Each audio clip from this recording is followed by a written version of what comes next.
राधा मेरी स्वामी मैं राधे को दास जन्म जन्म मोह लीजियो श्री वृंदावन को वास। कृष्णाय वासुदेवाय हरे परमात्मने प्रणहातव्यः कलेशनाशाय गोविन्दाय नमो नमः। श्री सीतानाथ समारंभा श्रीरामानन्दा अस्मदाचार्य पर्यन्ता वन्दे गुरु परम्परा।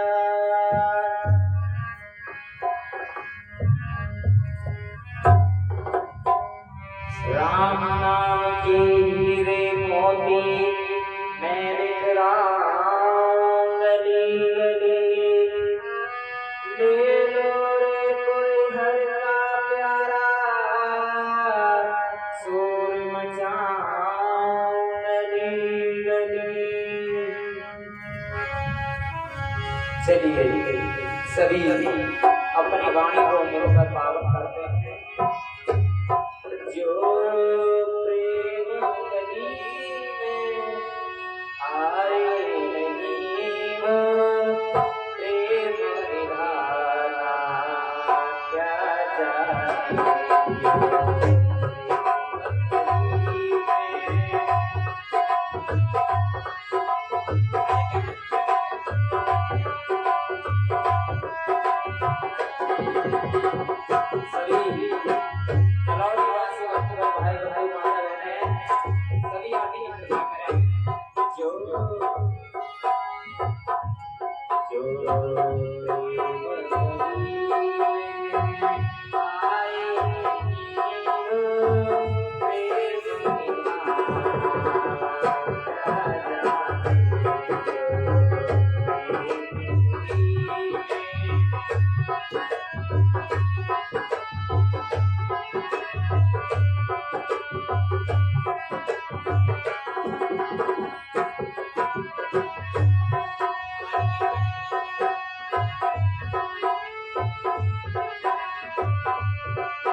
क्या कहे बाबा?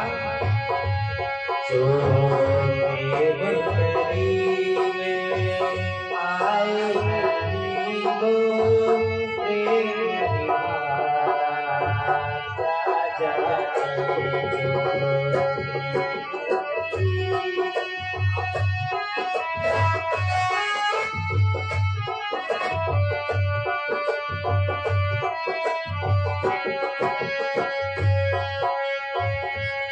जो प्रेम गली में आए नहीं जो प्रेम गली में आए नहीं प्रियतम बरसाना क्या जाने। जिसे प्रेम किया नहीं वो प्रेम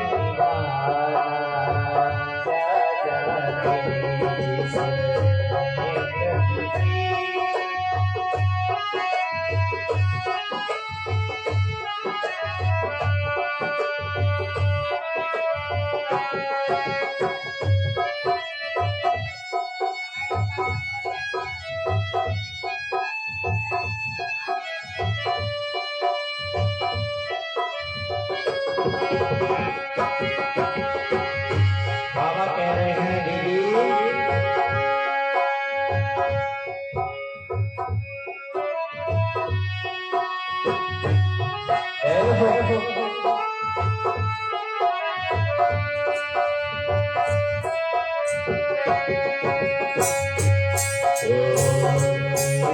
गली में आए हिंदू प्रेम दीवाना क्या जाने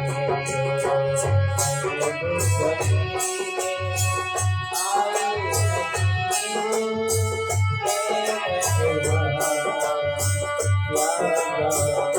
प्रेम दीवाना क्या जो प्रेम गली में आए जो प्रेम गली में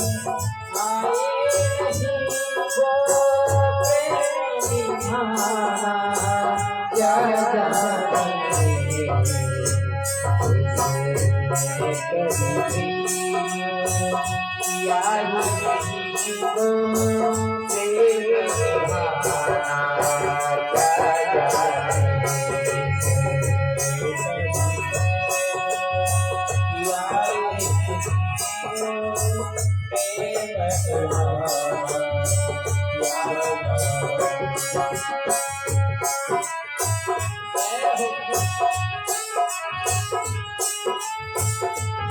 दीवाना क्या जाने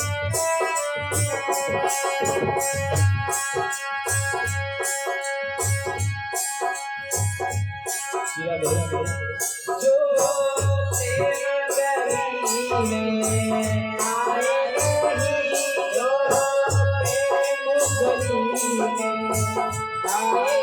में आए जो प्रेम गली में आए जो प्रेम गली में आए वो प्रेम दीवाना क्या जाने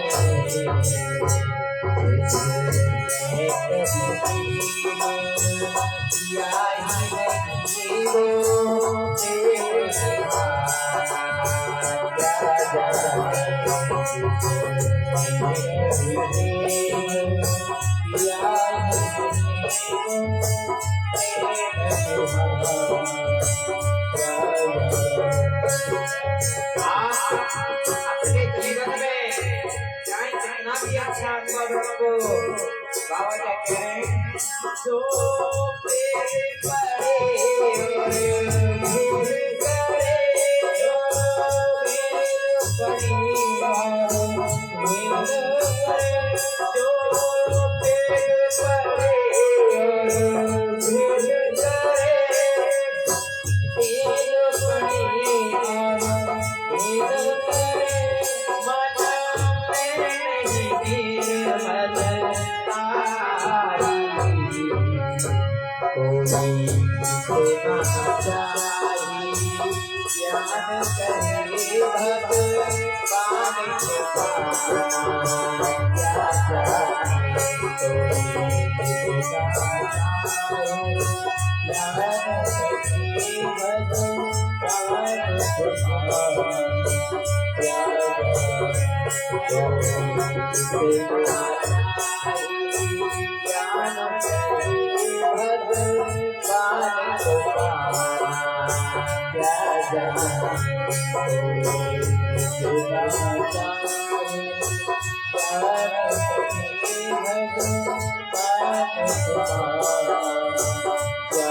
दुनिया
कृष्ण कन्हैया लाल की, बोलो गंगा मैया की, बोलो यमुना मैया की जय। जय श्री राधे श्याम।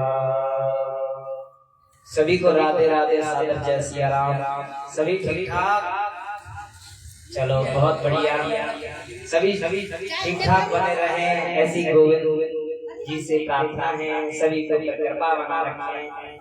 और नवरात्रे चल रहे हैं, माता रानी की खूब सेवा हो रही है और सभी भाव से माता रानी की सेवा कर रहे हैं और प्रभु की कृपा सभी के ऊपर बनी रहे, ऐसी प्रार्थना है। सभी अपने ज्ञान वैराग्य को जगाएं और अपने सनातन धर्म की सेवा करें, अपने अतिथियों की सेवा करें, ऐसी ही प्रार्थना है। बोलो राधे राधे। तो सभी आसन लगाकर बैठ जाएं और सभी ध्यान देंगे।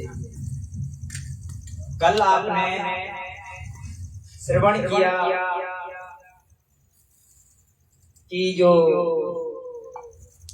हमारी नगरी अयोध्या ऐसी होनी चाहिए और हमारा ये नगर पावन नगर अयोध्या तब बनेगा जब हम रामचरितमानस का पाठ करेंगे, रामचरितमानस का अपने मन में भाव रखेंगे, तभी प्रभु कृपा होगी। जैसे राम जी का एक ही भाव है कि जो मेरा भाई है भरत उसे कोई कष्ट ना हो, तो ऐसे ही हम सभी को अपने मन में भाव रखना चाहिए जो हमारा छोटा भाई है उसे भी कष्ट ना हो। और देखिए जो रामचरितमानस है उसमें जितने भी पाठ हैं वो सब प्रणाम करने के योग्य हैं। ऐसा कोई भी पाप नहीं है कि आप किसी को प्रणाम ना कर सको। जो लक्ष्मण जी हैं आप उन्हें भी जानते हैं, वो अपने जब सीता स्वयंवर हो रहा था तो जनक जी ने कहा कि ऐसे पावन भूमि पर इस धरती पर कोई भी क्षत्रिय नहीं रही।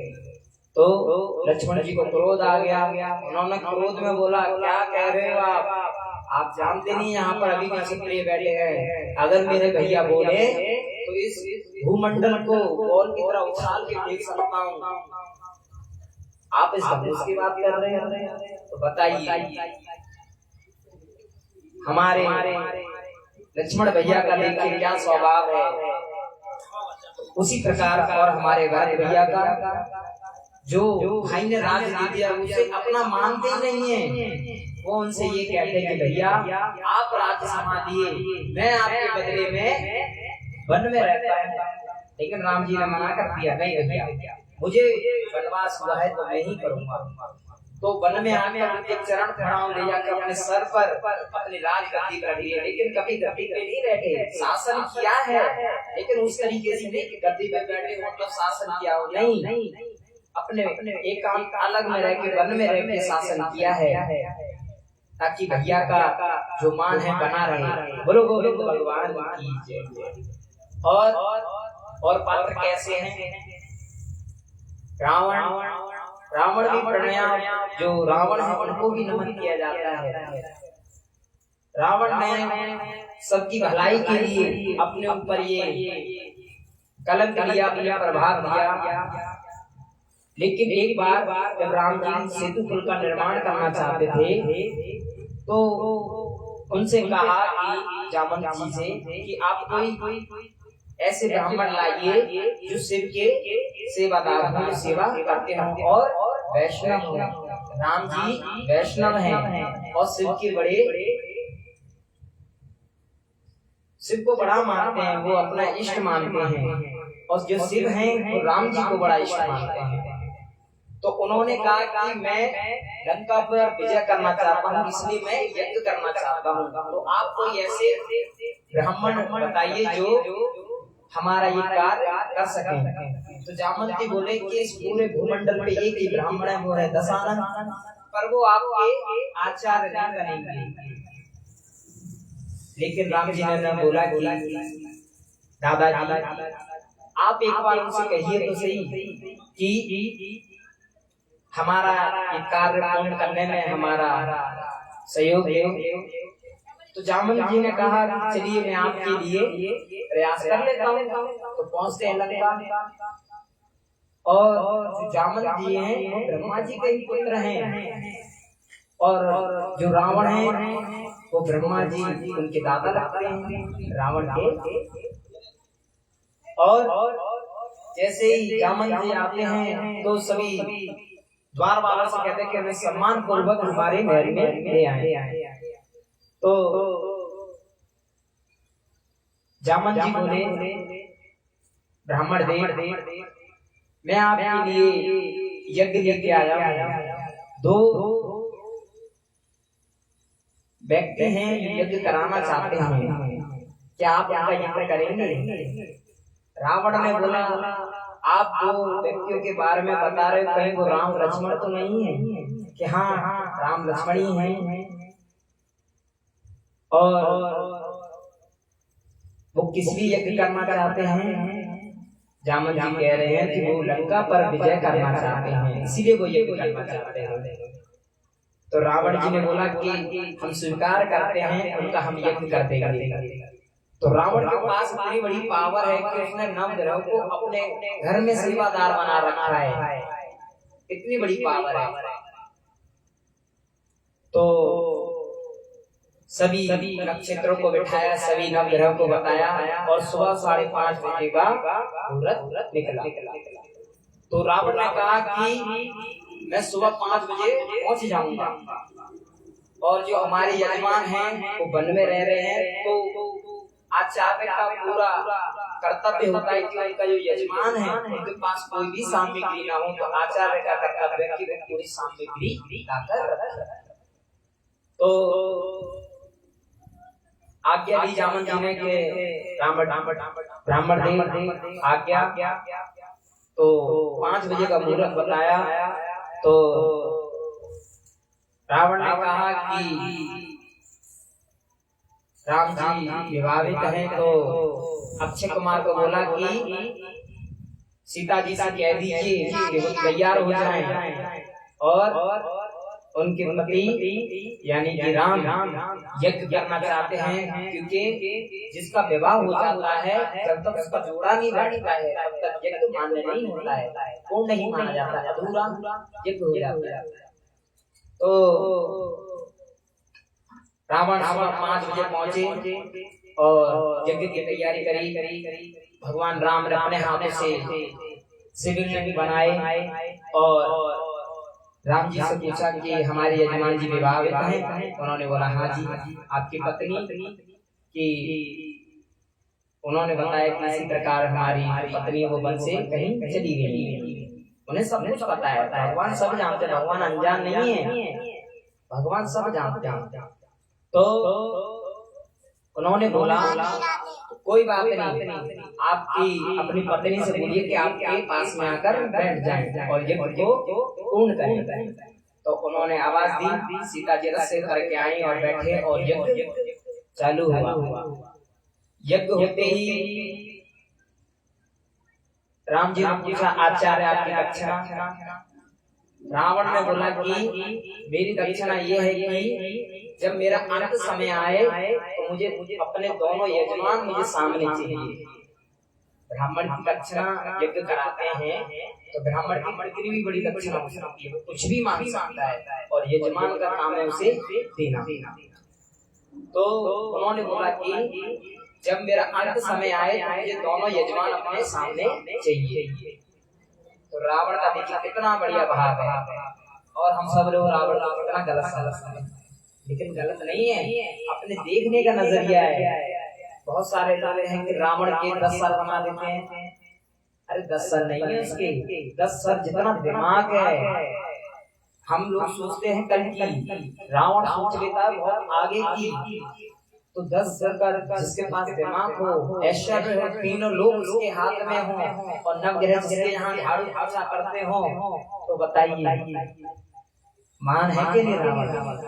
बोलो गोविंद भगवान की जय। तो राम जी का सेतु पुल बना, फिर लंका में कार्यक्रम हुआ, फिर भगवान राम जी वापस आए हैं और क्या कहते हैं,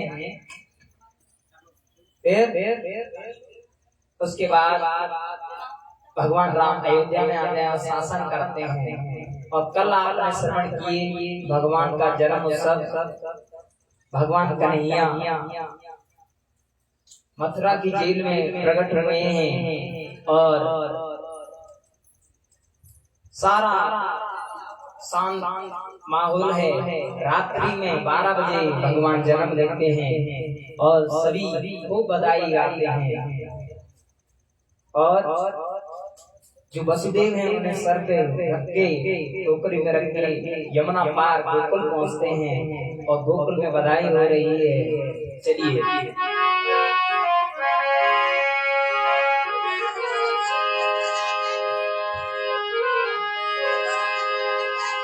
बोलिए गोविंद भगवान की जय।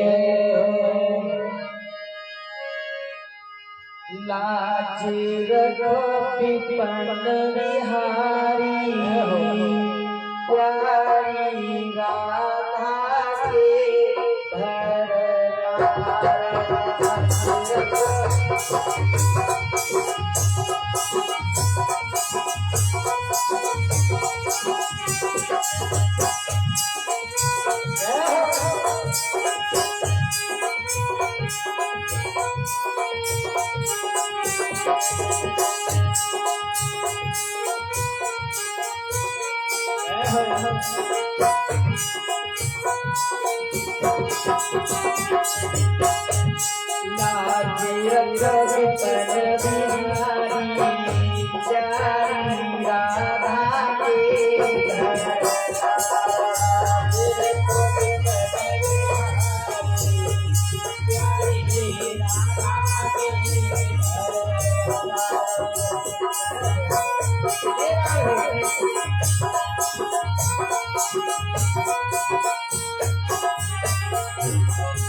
राज के कारण गए कंसराज के कारण गए कंसराज के कारण गए कंसराज के कारण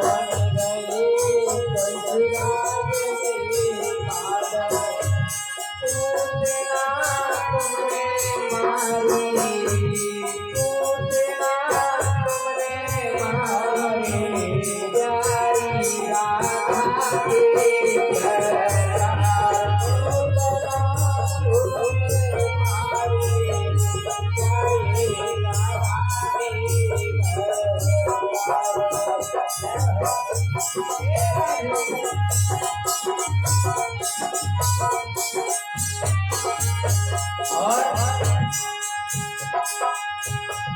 लाज रखो विपन बिहारी प्यारी राधा के घर लाज रखो विपन बिहारी प्यारी राधा के घर जय हो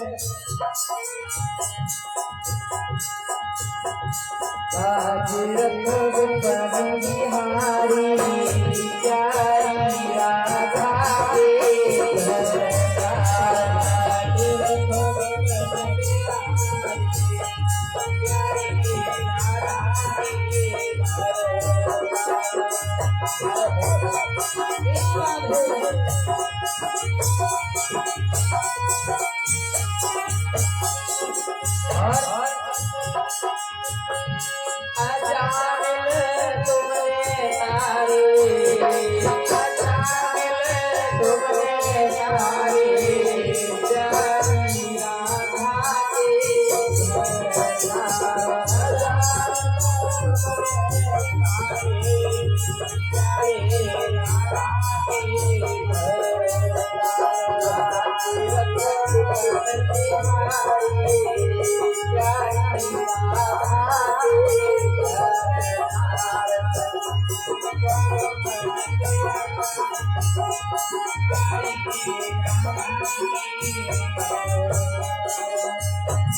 मार दे अभिमान के मान मार दे अभिमान के मान मार दे अभिमान के मान मार दे अभिमान के मान करे तुम प्रेम पुजारी करे तुम प्रेम पुजारी प्यारी राधा के घर करे तुम प्रेम पुजारी प्यारी राधा के घर लाज रखो विपन बिहारी प्यारी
कृष्ण कन्हैया की जय हो, बोलो गंगा मैया की जय हो। तो कल सभी ने बड़ा आनंद भाग लिया। और देखिए सच बात तो ये है कि भगवान किसी के यहाँ भोजन प्रसादी करने में आते, उनके भाग के लिए आते। और कोई कहे कि हमने भगवान के लिए 56 प्रकार के भोग रखे हैं और भगवान आके खा ले, नहीं, उनके लिए आप कुछ भी बनाओ, बस भाव से बनाओ। अगर भाव से बनाया है तो भगवान किसी न किसी रूप में आकर आपके यहाँ भोग लगाएंगे। अब आप सोचो, आप कभी कभी किसी का विचार करते हैं, कभी कभी किसी के लिए सोचते हैं कि वो व्यक्ति बड़े दिन हुए आया नहीं। आप रोज रोज पूजा करने जाते हो मंदिर में, तो जितने भी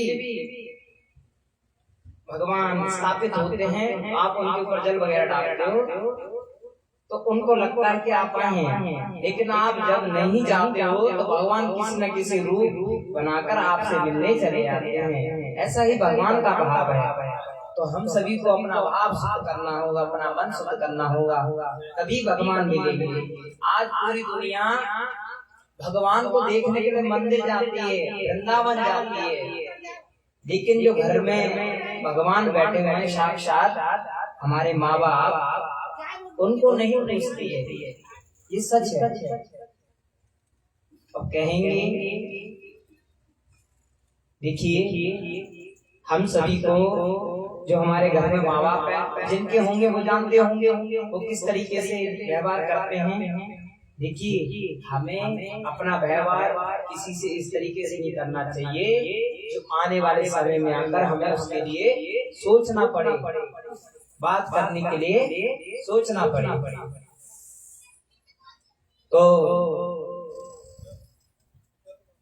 राम जी की बड़ी कृपा आपके इस पावन कॉलोनी में ये पावन यज्ञ हो रहा है।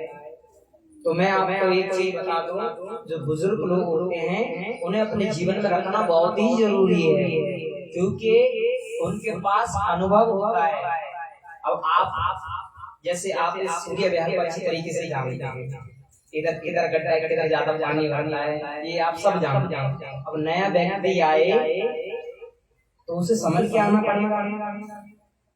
नया व्यक्ति आए उसे समझ के आना पड़ेगा। यानी कि मैं कहना चाहता हूँ कि जो आप जिंदगी बिताकर चले आगे बढ़ाए, अब हमारी शुरुआत है, तो हमें कोई गाइड करने वाला चाहिए ना। तो जो हमारे माँ बाप हैं वही हमें गाइड करेंगे, और बुजुर्गों का आशीर्वाद और उनका ज्ञान हर किसी को प्राप्त करना चाहिए। बोलो गोविंद भगवान की जय। तो एक बाबा ट्रेन में जा रहे थे। बाबा, हाँ बाबा, तो एक बाबा ट्रेन में जा रहे थे, तो 4-5 लड़के शहर से थे, ट्रेन में सफर कर रहे थे।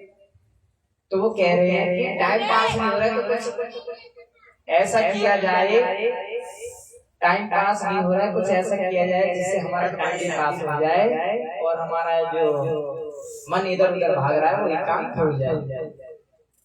तो एक ने कहा कि चलो बैठकर लूडो वगैरह खेलते हैं। अरे कह रहे कि ये तो पुराने खेल है, कोई ऐसा बताओ जिसे करने में अच्छा लगे, आनंद आए। तो एक ने कहा कि अभी ट्रेन चल रही है बहुत तेज, इसकी जो चेन है उसे पकड़ के खींच देते हैं और ट्रेन रुकेगी तो बड़ा मजा आएगा। जो बाबा है उनको प्रणाम करा देंगे। बाबा कहने लगे भैया इसमें मेरी क्या गलती, मैं तो आराम से अपने काम कर बैठा हूँ, राम राम का भजन कर रहा हूँ, है इसमें हमारा क्या है, आप लोग कर रहे करते रहे। तो वो 7-5 थे, तो अकेले बाबा पड़ गए। तो उन्होंने पैसे जमा करके, जैसे कि ट्रेन का जो खींच देते इमरजेंसी चेन, उसका चार्ज होता है 1500। तो आपस में पैसे इकट्ठे करके एक व्यक्ति की जेब में रख देते हैं और उसे कहते हैं जब टीटी आएगा तो निकाल के दे देंगे। एक ने बोला कि ये भी देने की जरूरत नहीं पड़ेगी, जब टीटी आएगा तो बड़े बाबा का नाम लगा देंगे। तो सब लोगों ने अपना प्लान चालू किया, सब बैठे रहे। एक ने चेन खींची, ट्रेन रुक गई। टीटी मास्टर आया, पूछा बोगी में आके किसने ट्रेन खींचा, मतलब किसने इमरजेंसी चेन खींचा, ट्रेन रुक गई है। तो सभी 7-5 ने मिलके बोलते ये बाबा बैठे, ये बाबा इन्होंने खींचा है। तो टीटी कहने लगे बाबा आपने ऐसा नहीं किया, आपने ऐसा क्यों किया। बाबा कहने लगे कि ये लोग है ना सबरे, इन लोगों ने मुझे मारा और मेरे पैसे छीन लिए, और ये सफेद वाले ये भैया हैं, ये व्हाइट शर्ट पहनी, इनकी जेब में मेरे 1500 रुपए हैं। नहीं तो आप चेक कर लीजिए, तो चेक किए तो एक के पास पहले से पैसे रख दिए थे, तो निकले 1500। तो बाबा के उनके पैसे दे दिए और जितने भी थे वो उन सबको पकड़ के जेल ले गए। तो बुजुर्गों का दिमाग देखिए हम उनके पास परेशानी आई पर उन्होंने शांत तरीके से अपना दिमाग लगाया और अपना बचाव किया। तो हमारे जीवन में बुजुर्ग लोगों का भी होना बहुत ही जरूरी है, क्योंकि उन्हीं की कृपा से हम अपना जीवन जी पाएंगे। बोलो गोविंद भगवान की जय। तो अम्मा पहले के जमाने में लोग एक दूसरे की फिक्र करा करते थे, और आजकल शहरों में क्या है, शहरों में सिर्फ इंसान बचे हैं, इंसानियत नहीं है। शहरों में सिर्फ इंसान है, और गांव में चले जाओ आप तो गांव में आपको इंसानियत देखने को मिलेगी। जैसे कि अभी आपके आसपास के एरिया में कोई गुजर जाए तो आपको उतना फर्क नहीं पड़ेगा, क्योंकि आप तो गली वाले एरिया के थोड़ी हैं। तो जिस गली में गुजरा है या घर में गुजरा है, तो वो जो गली वाले हैं उन्हें थोड़ा सा फर्क पड़ेगा, लेकिन साइड वाले गली वालों को कोई फर्क नहीं पड़ेगा। वो तो अपना खुद बचाएंगे, खाएंगे, पिएंगे, आराम करेंगे। लेकिन गाँव में क्या होता है, गांव में अगर किसी के यहाँ कोई भी घटना होती है तो पूरा गांव उनकी सेवा में लगा रहता है ताकि उन्हें कोई और परेशानी ना हो। यानी गांव में एकता है, शहरों में नहीं है। अभी मान लीजिए किसी के यहाँ पुलिस आ भी जाए तो सब खड़े होकर देखेंगे क्यों आई है, किस लिए आई है। ये भी पूछेंगे कि हमारा पड़ोसी को परेशान कर रही है तो हम लोग एकाध मिलकर खड़े खड़े उनसे पूछे कि हाँ भाई क्या काम है, कैसे क्यों आया, पर ऐसा नहीं है। शहर में ये सोचते कि कौन पड़ेगा दूसरे के झंझट में, इससे बढ़िया हम तो खुद की परेशानी संभाली नहीं जाती है, आपकी और क्यों लेने।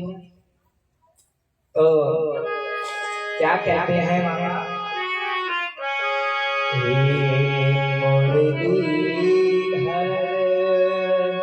छलिया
सभी आरती के अपने स्थान पर हो जाएं। बोलो राधे राधे।